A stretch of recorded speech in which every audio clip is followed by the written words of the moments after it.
जब सीएसके अपने पीक पर थी तब भी 200 प्लस चेस करने में वो झेल जाया करती थी, टूट जाया करती थी। तो ये सीएसके तो ऑलरेडी टूटी फूटी है। ऐसे में पंजाब ने जब 218 या 219 ठोका था तभी ये कंफर्म था कि सीएसके मैच हार जाएगी, और हुआ भी वही।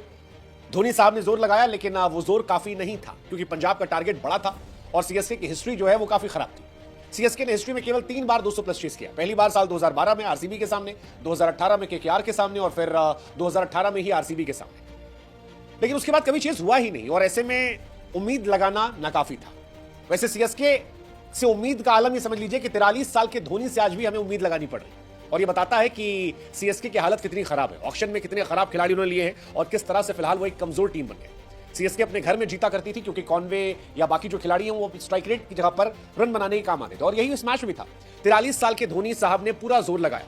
धोनी वो खिलाड़ी हैं जो अक्सर उम्मीदों को आदत में बदल दिया करते थे। 43 साल की उम्र में भी वो यही कर रहे थे। ऐसा लगा कि हम 2007 में हैं, 2025 में नहीं। लेकिन सीएसके को इस बात पर गुरूर नहीं करना चाहिए, बल्कि आत्ममंथन करना चाहिए, क्योंकि अगर 43 साल के धोनी पर जीत की जिम्मेदारी है तो इसका मतलब है कि बाकी जो खिलाड़ी खेल रहे थे उन्होंने काम नहीं किया, और यही सच है।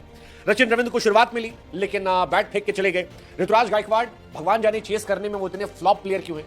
पहली पारी में तो रन बनाते हैं, लेकिन आईपीएल की ट्रैक हिस्ट्री में जब भी 180 प्लस का स्कोर जाता है वो फ्लॉप हो जाते हैं। कॉनवे चले, लेकिन उनका चलना एक सवालिया निशान पैदा करेगा कि क्या उन्होंने इज्जत बचाई या मैच गंवाया। कुल मिलाकर आखिरी में कहानी धोनी साहब पर थी, और धोनी इस आईपीएल में अपना बेस्ट देने के बाद भी टीम को जिता नहीं पा रहे। मतलब इस मैच में 12 बॉल 27 रन, 225 का स्ट्राइक रेट था, और ये सबसे बड़ा स्ट्राइक रेट था क्योंकि बाकी सबके स्ट्राइक रेट खत्म थे। पिछले मैच में 26 बॉल 30 रन, उससे पहले 11 बॉल 16, 16 बॉल 30, और धोनी के कंधों पर अभी भी सीएसके चल रही है। इसीलिए हमें लगता है कि सीएसके वो टीम बन गई है जो पिछले साल की फालतू टीमों की तरह खेली थी। मतलब ओपनर्स को एक छक्का मारने की तमीज नहीं। आप सोचिए ना, कॉनवे और सचिन रविंद्र ने जो शुरुआत की यार, भले ही रन पावर प्ले बन गए थे बट वो एबिलिटी थी ही नहीं, वो 6 हिटिंग एबिलिटी। मिडिल ऑर्डर जो है वो टेस्ट टीम वाला, और गेंदबाज जो है वो तो एकदम खत्म है, और इसी वजह से सीएसके लगता नहीं है कि क्वालिफाई कर पाएगी। शुभांकर सर ने ठीक कहा दोस्तों, टूटी फूटी सीएसके।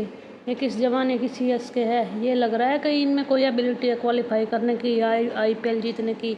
और ये सचिन रविंद्र और ये कॉनवे, ये किस जमाने के मतलब ओपनर है भाई। एक छक्का नहीं मारते ही और तुम 200 प्लस चेज कर रहे हो हैं पावर प्ले में। और कब तक अपने कंधों पर जिम्मेदारी उठाएंगे भाई। आज कल धोनी को देख के लग रहा था वे कुछ तूफानी करेंगे, और करा उन्होंने।